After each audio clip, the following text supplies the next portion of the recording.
Hello friends, welcome to extra knowledge for education.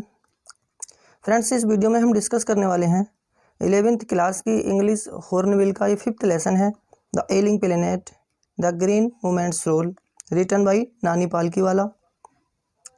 Friends, इस video में हम इस लेसन की समरी को डिस्कस करने वाले हैं।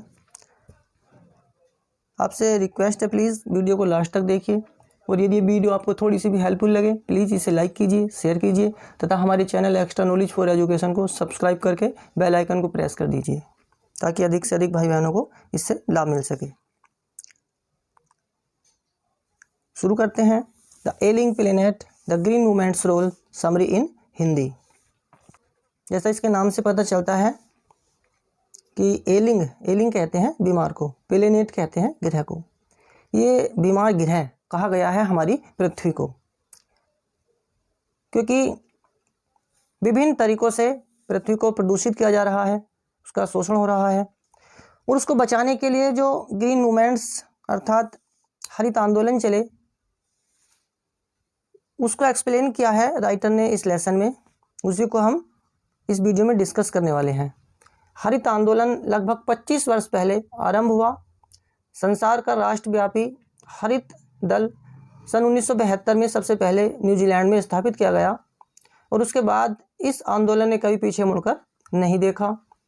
पूरी दुनिया के सभी देशों ने उसको सपोर्ट किया है। वास्तव में संसार में किसी अन्य आंदोलन ने मानव जाति को इतना अधिक कभी उत्तेजित नहीं किया जितना कि इस हरित आंदोलन ने किया। पहली बार यह चेतना बढ़ी कि पृथ्वी भी स्वयं में एक जीवधारी रचना है, इसकी अपनी जीवन संबंधी कुछ आवश्यकताएं हैं और अति आवश्यक प्रक्रियाएं हैं। पृथ्वी के जीवन संबंधी चिन्ह एक मरीज को अवनतिशील स्वास्थ्य में दिखाते हैं। लोगों ने धरती के भले रखवाले और भविष्य की पीढ़ियों की धरोहर के उत्तरदायी ट्रस्टी होने के अपने नैतिक कर्तव्य को भली भांति समझा है। इसके बाद सन 1987 में पर्यावरण एवं विकास पर संसार के कमीशन ने जारी रखे जाने योग्य विकास की धारणा को लोकप्रिय किया। इसने इस विचार की परिभाषा एक ऐसे विकास के रूप में की जो लोगों की भविष्य की पीढ़ियों को अपनी आवश्यकताओं की पूर्ति करने की योग्यताओं को खतरे में डाले बिना उसकी अपनी वर्तमान आवश्यकताओं की पूर्ति करे। उसमें कहा गया है कि मनुष्य संसार का सबसे खतरनाक प्राणी है। राइटर ने जब इस लेसन को एक्सप्लेन किया, उनका जो आर्टिकल था उन्होंने सन 1994 में जो इंग्लिश का न्यूज़पेपर है इंडियन एक्सप्रेस उसके लिए लिखा था ये। तो उसमें उन्होंने कहा था कि मनुष्य संसार का सबसे खतरनाक प्राणी है। अब उसे अपने प्रभुत्व पर आधारित प्रणाली से भागीदारी की प्रणाली में बदलने की बुद्धिमत्ता को समझ लिया है। वैज्ञानिकों ने मनुष्य के अतिरिक्त पृथ्वी पर 14 लाख जीवित प्रजातियों की सूची तैयार की है। लगभग 30 लाख से 1000 लाख तक अन्य जीवित प्रजाति अभी भी अपमानजनक अंधकार में गुमनाम पड़ी हुई हैं। उनके बारे में किसी को कोई जानकारी नहीं है। बैंडेड कमीशन पहला अंतर्राष्ट्रीय कमीशन था जिसने इकोलॉजी एवं एनवायरनमेंट से सरोकार रखा। पहली बैंडेड प्रतिवेदन रिपोर्ट ने यह प्रश्न उठाया था कि क्या हम अपने उत्तराधिकारियों के लिए बढ़ते हुए मरुस्थलों की सूखी धरती और एक बीमार पर्यावरण छोड़ जाएंगे। मिस्टर लिस्टर आर ब्राउन ने पृथ्वी की 4 मुख्य जीव विद्या संबंधी प्रणालियों की सूची बनाई और ये थे मत्स्य अर्थात मछली, वन, घास के मैदान और कृषि योग्य भूमि। ये संसार की आर्थिक प्रणाली का आधार बनाते हैं। ये हमें भोजन और उद्योगों के लिए कच्चा माल देते हैं। संसार के विशाल क्षेत्रों में ये प्रणालियाँ जारी न रखे जाने योग्य स्तर तक पहुँच गई हैं। उनकी उत्पादन क्षमता को क्षति पहुँचा रही हैं। तो जब ऐसा घटित होता है तो मछली पालन का ह्रास हो जाता है और वन लुप्त हो जाते हैं। घास के मैदान बंजर उबड़ खाबड़ भूमि में परिवर्तित हो जाते हैं तथा फसल कृषि वाली भूमि खराब हो जाती है। अधिक संख्या में मछलियां पकड़ना प्रोटीन के लिए भूखे संसार में सामान्य बात है। निर्धन देशों में खाना पकाने के लिए ईंधन प्राप्त करने के लिए वनों को नष्ट किया जाता है और उष्णकटिबंधीय वन 40 से 50 मिलियन अर्थात 4 से 5 करोड़ एकड़ प्रतिवर्ष की हिसाब से काटे जा रहे हैं। उनको नष्ट किया जा रहा है। जलाने के लिए गोबर का बढ़ता हुआ उपयोग भूमि को एक महत्वपूर्ण प्राकृतिक खाद्य से वंचित करता है। पिछले 4 दशकों में भारत के वन आपत्तिकारक स्थिति तक पहुंच गए। भारत 37 लाख एकड़ प्रति वर्ष की दर से वन खोता जा रहा है। विशाल क्षेत्र जो सरकारी रूप से वन भूमि में चढ़े हुए हैं, लेकिन स्थिति उनकी बिल्कुल उल्टी है, अर्थात वे वृक्ष विहीन है। संयुक्त राष्ट्र का एक अध्ययन चेतावनी देता है कि 88 देशों की जांच की गई और जिनमें पाया गया कि वहां पर्यावरण बहुत खराब स्थिति में है, उसका बहुत बुरी तरीके से पतन हुआ है। संसार की जनसंख्या में मानव वृद्धि समाज के भविष्य को विकृत बनाने वाले सुदृढ़ कारणों में से सबसे ऊपर है।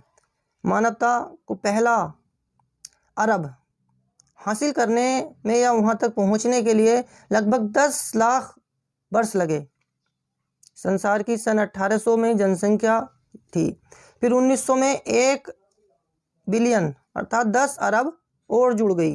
20वीं शताब्दी ने और 37 अरब जनसंख्या को उसमें जोड़ दिया। तो संसार की वर्तमान जनसंख्या का जो अनुमान है वो 5.7 अरब होने का लगाया जाता है, अर्थात प्रति 4 दिन में संसार की 10 लाख जनसंख्या बढ़ जाती है, अर्थात एक दिन में 2.5 लाख जनसंख्या प्रतिदिन बढ़ती है। जैसे जैसे आय बढ़ती है उसके साथ स्वास्थ्य में सुधार होता है, उपजाऊपन कम होता है। विकास सबसे अच्छा जनसंख्या निरोधक है, किंतु यदि जनसंख्या इसी दर से बढ़ती रहेगी तो विकास भी संभव नहीं हो पाएगा। सन 1994 ईस्वी में भारत की जनसंख्या 92 करोड़ होने का अनुमान लगाया जाता था। यह अफ्रीका और दक्षिण अमेरिका दोनों की पूरी जनसंख्या को एक साथ जोड़ने पर 20 से अधिक है। हमारे देश की जनसंख्या टोटल अफ्रीका और दक्षिणी अमेरिका दोनों से अधिक है। जब तक जनसंख्या नियंत्रण को सर्वोच्च प्राथमिकता नहीं दी जाएगी तब तक लोगों की आशा उनकी भूखी झोपड़ियों में ही मर जाएगी, दम तोड़ देगी। किसी दबाव या जोर जबरदस्ती के तत्व से रहित स्वैच्छिक परिवार नियोजन का कोई विकल्प नहीं है। वास्तव में चुनाव तो जनसंख्या के नियंत्रण तथा निर्धनता जारी रखने के बीच में है। इन दोनों में से किसी एक को चुनना होगा। हम एक बढ़ती हुई चिंता देखते हैं। लोग न केवल अपने जीवित रहने के विषय में चिंतित हैं, बल्कि इस ग्रह पृथ्वी के विषय में भी चिंतित हैं। लोग जीवन के आधार के विषय में एक व्यापक दृष्टिकोण रखने लगे हैं। पर्यावरण की समस्या हमारे लिए भविष्य को संभावित करने वाली है। संसार का एक नया आभास, एक नई दृष्टि उत्पन्न हुई है। इसने उत्तरदायित्व के युग का श्री गणेश किया है। यह एक समग्र दृष्टि है, परस्पर संबंधों वाली दृष्टि। अब हम संसार को पृथक भागों के बजाय अभिन्न रूप से जुड़ा हुआ और पूर्ण रूप समझने लगे हैं। उत्तरदायित्व के इस युग में उद्योगों की एक महत्वपूर्ण भूमिका है। अग्रणी उद्योगपतियों को वातावरण संबंधी कार्यों में आगे आना चाहिए, तब वे अग्रिम पंक्ति के निर्माणकर्ताओं के रूप में भी जारी रह सकते हैं। मार्गरेट थैचर के शब्द प्राय प्रयोग किए जाते हैं।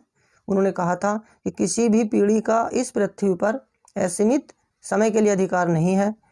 जो कुछ हमारे पास है वह जीवन पर्यंत निवास है, जिसमें पूरी तरह से मरम्मत करने का अधिकार है।